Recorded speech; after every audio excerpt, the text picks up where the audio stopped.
Welcome to SEC Football Live, a little special edition here previewing the Texas and Washington game, but also we're going to talk about the Texas Longhorns' evolution as a program as it enters the SEC. My name is Braden Gall. You can get to me on twitter.com, of course, at Braden Gall. And if you're watching on the YouTubes, please hit that little subscribe button, especially you Texas fans who are new to SEC Football Live. We do appreciate you hanging out. I am fascinated by the journey that the Texas Longhorns have been on. I used to live in Austin when I was in middle school, and I think watching this team grow through the Mac Brown and Vince Young years into what is now the Steve Sarkisian National Championship contending years and entering the SEC, I find it all utterly fascinating. So a guy I used to work with, Geoff Ketchum, of course, owner and publisher of OrangeBloods.com, a guy I've known for almost 2 decades, expert on all things Texas. We had a fun conversation previewing not only the matchup with Washington, what could come in the national championship game should they figure out a way to beat the Washington Huskies, but also the evolution of the program and how this Texas team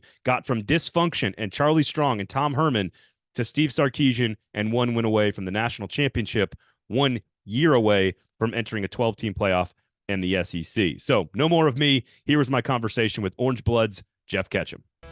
Geoff, welcome to the show, my friend. Good to have you. Happy holidays. Getting ready for a big game, of course, on New Year's Day. How are you, sir? I'm good, man. It's good to be back with you. It's been too long. I'm glad that the Longhorns have done something this year that warrants me coming on with you. Well, it's funny. Last time we talked, and that's actually right where I want to start. We will discuss the matchup with Washington because it is quite difficult to pinpoint, to be honest with you. But I want to start. We talked about 2 years ago, right after the announcements of Texas and Oklahoma coming to the SEC. And a big part of our conversation was sort of the alignment inside of the power structure inside of not just the University of Texas, but like the entire, university system in the state. And they kind of figured out how to all row in the same direction.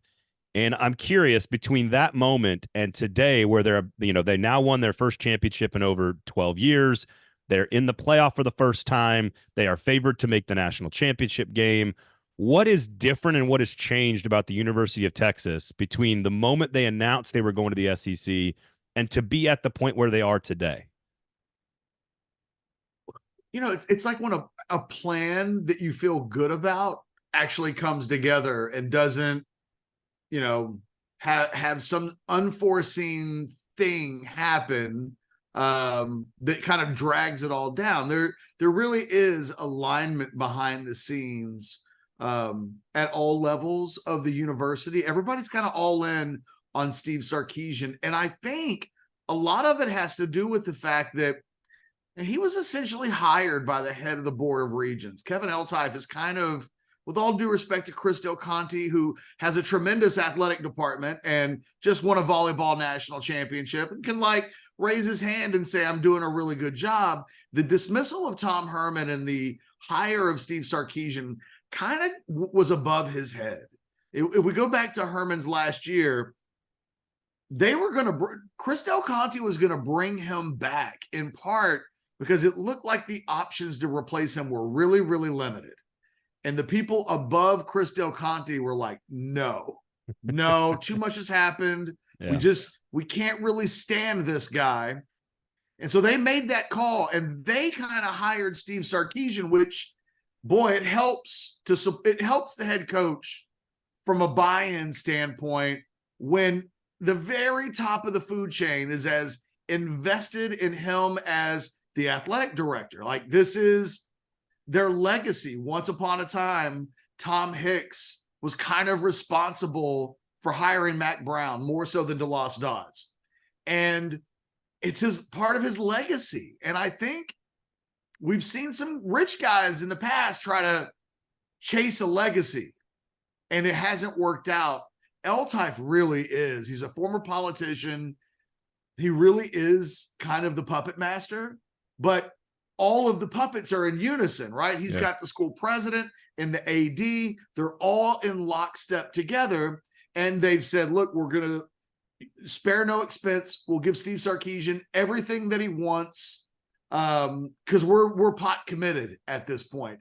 And along the way, in addition to Sarkisian having a plan that's worked and it being very serendipitous this year in terms of things have really worked out for them, but he's had support with support staff. They've They've been a leader in NIL. And quite frankly, I love that Sarkeesian doesn't run from it. You know, some people, you mentioned NIL and it's like the boogeyman. It's like, if you can remember Jimbo Fisher, it was like, how dare you say that our number one recruiting class came here because of money? Find a man who came. And Sarkeesian's like, yeah, man, it helps. If we're going to have it, let's have a lot of it. And, you know, this team isn't in New Orleans on Monday night if they don't get Adonai Mitchell. I mean, sometimes it can just be as simple as that. But just for all of the things that have gone right, the addition of that guy opposite Xavier Worthy changed the entire offense. You're talking about a double-digit touchdown guy. You're talking about a weapon in big games. Go back to the Alabama game. It's Adonai Mitchell making a really huge play. If you just take that one piece away, this whole thing might not quite come together the way that it has. But they did have that one thing. And how did that happen? Well, Adonai Mitchell wanted to come close to home. He was going to transfer from Georgia. Texas is home. And oh, by the way, Texas could offer him and put together a badass NIL package. Right. All of that, all of these little things have really worked for Texas. If there's no NIL, if, you know, NIL's 4 years away and we just haven't gotten there yet, they're not here. But it is here, and Texas has been very aggressive with it, and it's paid off in enormous ways. And I think for the first time, you've got a program that's functioning at a high level and feels like it can continue to do the things that got them there, as opposed to this is a one-year trick. We'll fall back next year. This is 1 year, and now it's a rebuild. I think Texas feels like they've pieced together a working plan. They know how they got here. They don't really run from it. And I think for the first time in a long time, Texas is a fairly well-oiled machine behind the scenes, and the football has really benefited from it. I would say 1,000%. It's funny, like, because my next question was going to be like the sustainability moving into a much more difficult situation in the SEC. But it sounds like all of the things that sort of kept Texas from achieving ultimately what is the most it is the most powerful athletic department in the country, and it is largely underachieved on a football field. Like, that's just sort of the way it is. I think Michigan is exactly, you know, they're not too far off from this conversation. But ultimately, it sounds like all the stuff, and we had some anonymous scouting reports in our magazine at Athlon Sports in the preseason about sort of the culture issues that maybe Texas A&M does have, or did have, I would say, with Jimbo Fisher. That stuff has been sort of, the entitlement has been removed. The organizational structure is there. It sounds like all of that is set up for sustainability in an even more difficult situation in the SEC. Yeah, and it didn't happen overnight, and I think there has to be some luck involved, because if you go back to Sark's first year, you know, they had some real locker room issues. He had one of his good players on the offensive side of the ball at one point got into a shouting match with him.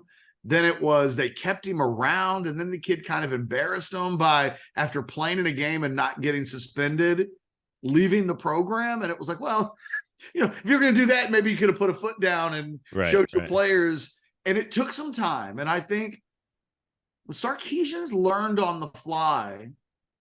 Even this year, it's like, is he a good head coach? Like, that simple. Is he good? Because he hasn't really been good. And this year, like, every stroke has been a good stroke. I think him being with Nick Saban has benefited him immensely, because I think he's just stealing a lot of what he picked up from Saban. And he's worked with a lot of great head coaches. It's one of the things when you look about, and just coaches in general, you know, he's worked with a lot of successful people. And yet it feels like a lot of this is from the Saban doctrine. Even in the lead up to the playoff game, I think he's leaning into, well, I did this with Saban, and it really, really worked. don't mess with a good thing. And so I think that, a lot of what we've seen this team do this week, this is by what he's learned through design. Yeah. And credit to Steve Sarkisian. One of the things a lot of people think I'm hard on him because after a 5-7 season, I said, that's not good enough. And after last season, I was like, well, this isn't why he was hired. He was not hired to go 8-5. I think he's done a great job. What he does better than most coaches that I've covered, he changes his mind and adapts on the fly against previous ideologies very quickly. He wasn't a transfer portal guy at all. And if you look at year one, when he comes to Texas, he's bringing in these SEC retreads, guys that failed at Alabama, failed at LSU, but they're SEC guys. And in the Big 12, even SEC leftovers are better than what Big 12 has on its best day. And it wasn't working. And it was like, God, you've got nuclear weapons. Be a superpower. Right. And pretty quickly, he went from this portal stuff is not for me, very Dabo-like, honestly, to, you know what, Adonai Mitchell, yeah, whatever it takes, let's go get him. And there's a number of players, even in the portal this past year, Trey Moore from UTSA and Matthew Golden and Andrew Makuba. Obviously, they won't play in this year's playoffs, but those players, all three of them, the three guys that they've added, all amongst the top players available in the portal, all guys that will come in next year and be impact guys. And 2 years ago, he would have preferred to have taken a 3-star receiver who's a 1 in 10 shot of making it, because that's what he was comfortable with. So I think the thing that I actually am most impressed with in covering Sarkeesian is his adaptability. He is much, much better on the fly at recognizing, you know what, I was wrong. Let's do it. And I think he does it with support staff. He didn't want Gary Patterson in the beginning. But you know what? It worked. It was a good thing for the program. And I think you saw this year, they bring in Paul Christ. And a lot of coaches might have been, I don't need the extra voices. I don't need the distractions. I don't want someone looming over my shadow. And yet everything has kind of worked, and he's embraced, I think, things that originally he was resistant against. So I'm curious about this particular team. And I think it's one thing to look at the Kansas State game and be like, oh, Quinn Ewers didn't play. And, Kansas State extremely well coached, took advantage of a quarterback situation in the second half and made some plays. That is what it is. But is there a common thread that you can pick up on as to why games like Houston or TCU, maybe Iowa State to some degree, like give me like because when they are good and when they're on, you see the first half against Oklahoma State, you see on the road against Alabama, you see the Texas Tech game on offense. Like, it's just, I don't have to explain to people that when they're on, why it's working. You just don't have to. Your eyeballs do the job. So the question is, what's the common thread in the moments where they weren't working all season long? This is the scary thing about the upcoming game for Texas against Washington. And I think Texas is going to win, and you may ask me later for a prediction. I think Texas is better than Washington. I think they've got some matchup advantages that they'll take advantage of. But when Texas has played a quarterback with a pulse this season, they've had teams that have been able to exploit some deficiencies in the back end of the defense. Let's just call them out real there, because quite honestly, the Big 12 was a dumpster fire at quarterback this year. If you even remember the Kansas game, everybody was like, uh-oh, here comes Jalen Daniels. And then he got a back injury in the pregame. That was 30 minutes before that game started. And it was the opposite of Daniel LaRusso's going to fight. It was like, wait, Jalen Daniels is not going to play? They played Jalen Milroe, who had some success throwing the football against this Texas defense. And then in the fourth quarter, Texas played a great fourth quarter, but they were trailing. And Milroe had it cooking in the second half. Set that aside for a second, but acknowledge that before Milroe got benched for a week and Alabama was doing whatever they were doing, Milroe was having success in the area that nobody really thought going into that game that he would. He threw for like 270 or something like that. Then you play Dylan Gabriel. And Dylan Gabriel had, with his legs was a real problem, but he was really good in that game, just full stop. And Texas, when they got the lead back late in the fourth quarter, ultimately a good quarterback took Oklahoma down the field and got them into a position to win that game. Houston, Donovan Smith, when he gets hot, when he gets on a heater, he can be a scary player. And in the second half of that game, they started hitting Texas over the middle, getting them with rub routes and crossing routes, and Texas just was befuddled. They couldn't stop it.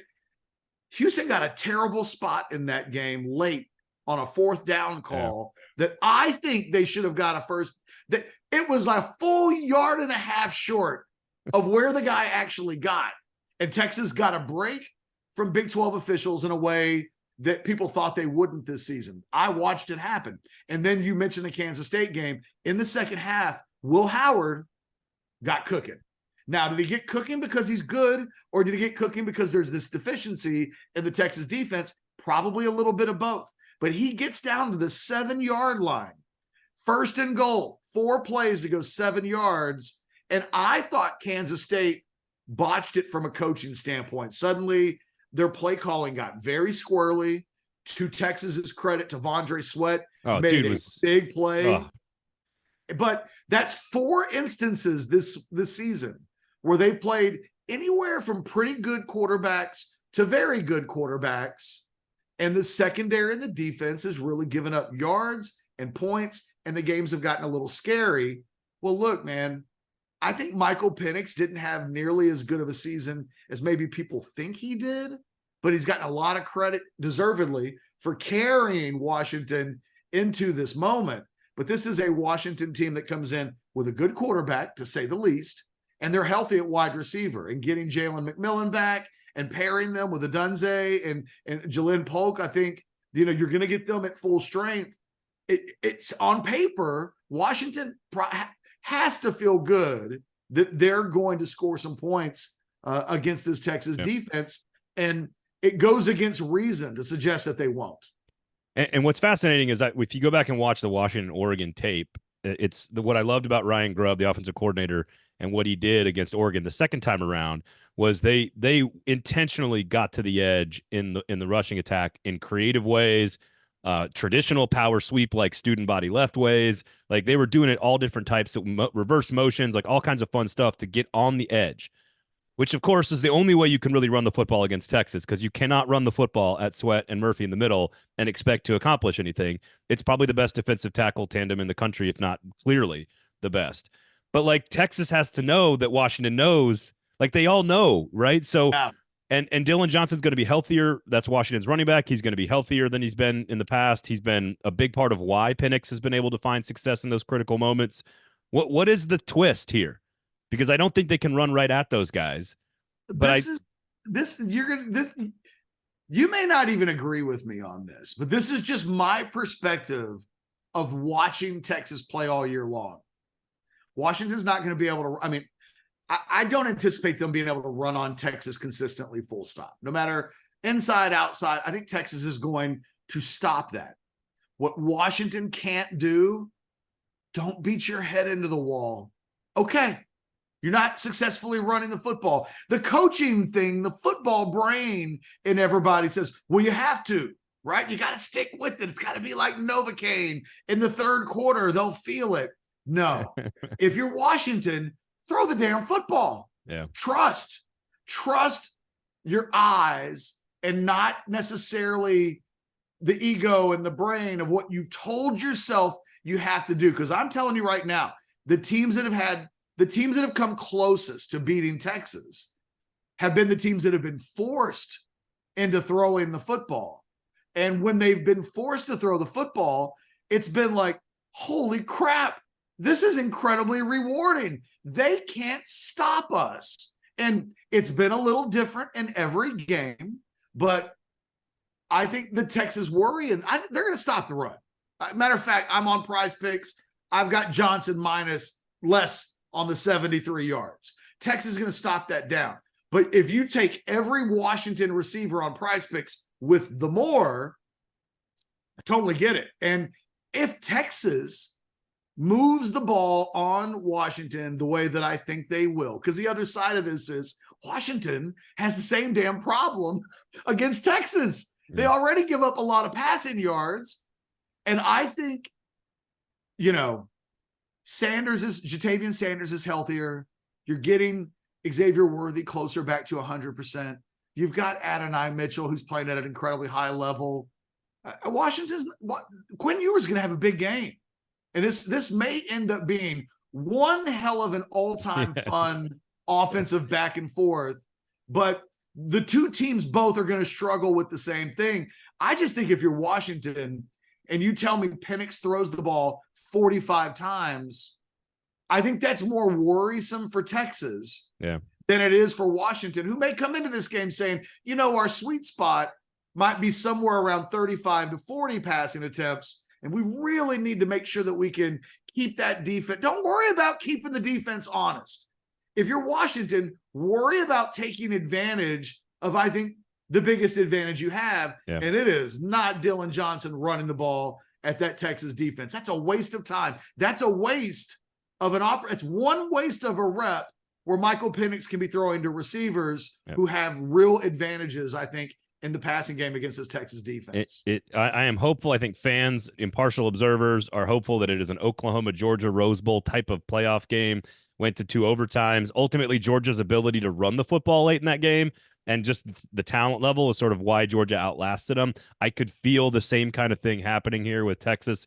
Do you have any sense of, like, first of all, who does Texas, like, let's say they beat Washington. Right now, they're favored. I would pick Texas to win. I think it's going to be a great game. I wouldn't put it past Washington to win the game for all the reasons you've laid out.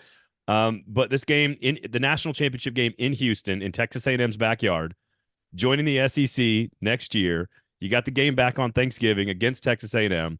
And as a kid who grew up, going to games in middle school in Austin, like learning Aggie jokes, not your mama so fat jokes. Like that's the jokes I learned growing up as a kid. I can't wait. I can't wait for all that stuff. But the layers that would be added to all of this story if Texas is competing for a national championship in A&M's backyard. First of all, do you want Michigan or do you want a rematch with Bama?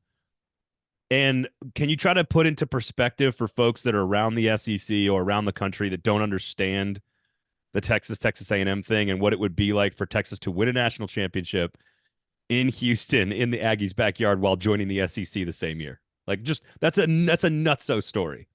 Well, and boy, there's so many tentacles to this because, look, the team, I think Texas, make everybody take a lie detector test.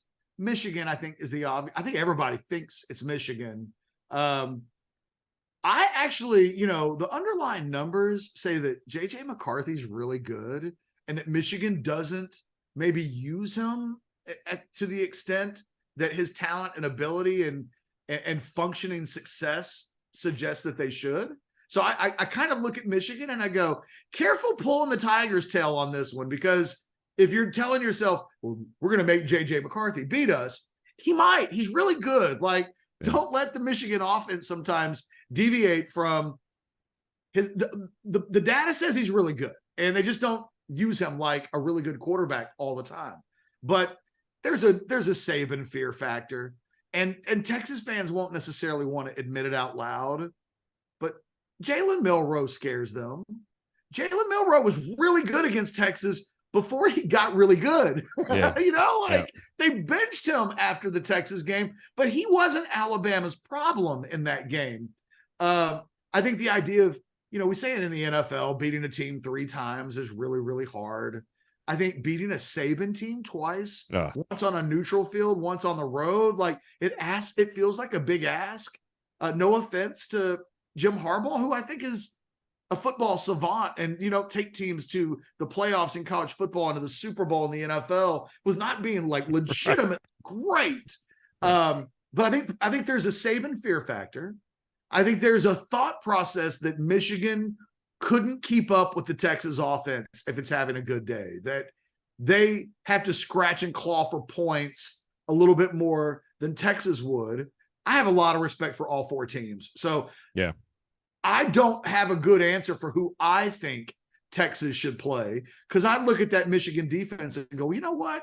If there's a team in college football that can put the clamps down on Xavier Worthy and Adonai Mitchell, it might be Michigan, man, because every NFL person I've talked to all year long about Michigan raves about their personnel, even on the offensive side of the ball. They don't lack the personnel to win a national championship, not at all. I do think what would be really cool, and I haven't looked to see if any team has ever done this, but I don't think they have. If Texas played Michigan in a national championship game, they would have an opportunity to beat essentially all of the 1 seeds. Yeah. They would have beaten Alabama, Washington, and Michigan, which would make for a really special season. There certainly couldn't be with all, I feel for Florida State. I really do, but I think it'd be a really emphatic showing to say they beat all of the teams that were in the playoff. I don't think any team has ever beaten all 3 conference champions or 3 of the 4 conference champions from the other during power the leagues. Course of one single season. Yeah. I mean, I know if you think about it, you got Alabama would have beaten Georgia. Well, they again, that wasn't, again, 2017 maybe, because they beat Georgia, the SEC champ. They beat Clemson. That would have been 2, but that's it. So you got to get kind of lucky with a non-conference. Just right. It's luck. It could have just as easily have been Georgia, and then we wouldn't be having this exact conversation about the ability to do this. It's kind of ironic because the Texas volleyball team just beat 3 number 1 seeds. They beat Stanford in the regional final, and then they beat Wisconsin, and then they beat Nebraska. And it was like, wow, they just went through essentially what was thought to be the 3 best teams in college volleyball to win the championship. The Texas football team, in theory, would have a chance to do the same thing. You don't want Bama a second time. That's my feeling. I don't think so. I'm with you, because I think the secondary is so much better today than it was then. I think they've got the personnel to also match up in the passing game against Texas. I think the defensive front is just as good as Michigan's, and I think Milroe is the difference. I think his legs, he's like a little Michael Vick Jr. So I love him. We'll see. He's fun to watch, and he's easy to root for too. Okay, well, last but not least here, just give me real quick, if I can, on the Alabama matchup. Texas fans won't want to admit this, but Texas won that game because Quinn Ewers threw a couple of moon balls that both Adonai Mitchell and Xavier Worthy ran underneath. Texas hasn't hit on that kind of a pass play since that game. They hit 2 essentially of the same kind of deep ball really to win that game. They haven't been able to repeat that twice. There's not a single game since where you'd go, they approached and beat teams with the deep ball the same way they beat Alabama. That's a long way of me saying I'm not so sure they can completely replicate what they did that night in Tuscaloosa a second time. Those are low percentage throws that Texas connected on, to think that they'll have to find new and different ways to beat that team a second time. And I think that's easier said than done. All right. So are they actually in the national championship game? Yeah, I think they're going to beat Washington. And for as much, ultimately, I think they are better able to create stops in the Washington defense. And it may be forcing Washington to punt 3 times where Texas punts twice. I don't know. Like, however it completely comes together, I think they get a few more stops. I think Texas could come out hot in this game. Sarkeesian's at his best in his opening play script. Sometimes it's 15 plays, and sometimes it's 10, and sometimes it's 20. You'll know when the script is up, because you'll be like, Texas hadn't had a first down in a couple of drives. Like, they were really cooking, and then it might slow down a little bit. But I think Texas probably jumps out to a big lead in this game. They might score 20. I could see them scoring 21 in the first quarter, and then Washington being in chase mode for a lot of the game. I think it gets to be a really close game. Yep. And I think in the end, I'm taking Texas probably through confirmation bias as much as anything else, because it could really just turn into a coin flip. And, you know, if it's a true coin flip, I can say all I want that it's going to be heads, but there's a 50% chance that it won't be. You said it's 2 or 3 stops. I think it might be just one stop. It might just Could be be. whichever team gets that one stop in the fourth quarter is the one that wins. And I'll take the defensive line for Texas over what Washington's got, which is also very good, by the way. So, hey, Catch, thank you so much, man. Always a pleasure hanging out with you. The storyline here for Texas could not be more perfect heading into the end of a playoff era, the end of the Big 12 era, and the future of the SEC. So enjoy it while you can, and have a good New Year, man. Thank you so much for coming on. Likewise, and just as it relates to the Aggies, because I didn't answer that. I mean, it doesn't even need to be said. Nope. Texas kind of has a mini foot on the throat right now, winning a national championship in Houston as they go into the SEC. More than anything, I think the SEC would welcome Texas and say, you actually are one of us. And I think that's still a thing A&M's chasing. And for Texas to get that acknowledgement without having to earn it on an SEC schedule will forever burn in their craw if it happens. Especially if you beat the SEC champ twice. Oh, it just, so I don't have to tell you, you know. No, we'll do it. Hey, Catch, thank you so much, man. Happy New Year, bud. Likewise, my man. Take care.